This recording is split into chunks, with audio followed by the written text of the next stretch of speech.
Ukraine যুদ্ধ বন্ধে পুতিনকে হুমকি, দক্ষিণ সীমান্তে সেনা মোতায়েনের ঘোষণা ট্রাম্পের। যুক্তরাষ্ট্রের প্রেসিডেন্ট হিসেবে পুনরায় শপথ নেয়ার পর ডোনাল্ড ট্রাম্প তার প্রথম পদক্ষেপেই নড়াচড়া শুরু করেছেন বিশ্ব রাজনীতিতে। ইউক্রেন যুদ্ধ বন্ধ করতে রাশিয়ার প্রেসিডেন্ট ভ্লাদিমির পুতিনকে সরাসরি হুমকি দেওয়ার পাশাপাশি দক্ষিণ সীমান্তে হাজারো সেনা মোতায়েনের নির্দেশ দিয়েছেন তিনি। যুক্তরাষ্ট্রের ৪৫তম এবং ৪৭তম প্রেসিডেন্ট ডোনাল্ড ট্রাম্প তার পুনর্নির্বাচনের শপথ অনুষ্ঠানের পরপরেই সাহসী সিদ্ধান্ত ঘোষণা করেছেন। প্রেসিডেন্ট ট্রাম্প এক প্রেস কনফারেন্সে বলেন, পুতিনকে পরিষ্কার বার্তা দিতে চাই, ইউক্রেনের বিরুদ্ধে আপনার আগ্রাসন এখনই বন্ধ করুন, নইলে ফলাফল হবে ভয়ঙ্কর। ট্রাম্প আরও বলেন, এই যুদ্ধ পৃথিবীকে ধ্বংসের দিকে নিয়ে যাচ্ছে।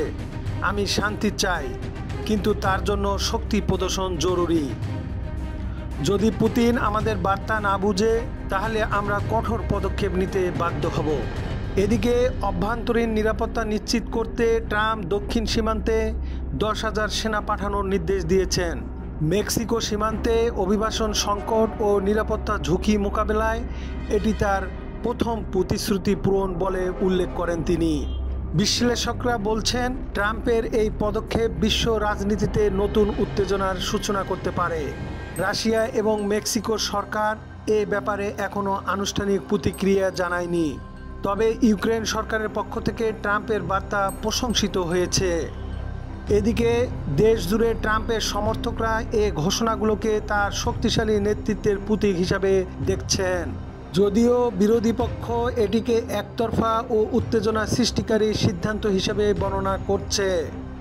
ডোনাল্ড ট্রাম্পের এই নতুন পদক্ষেপ আন্তর্জাতিক রাজনীতির গতি পরিবর্তন করবে কিনা, সেটাই এখন বড় প্রশ্ন।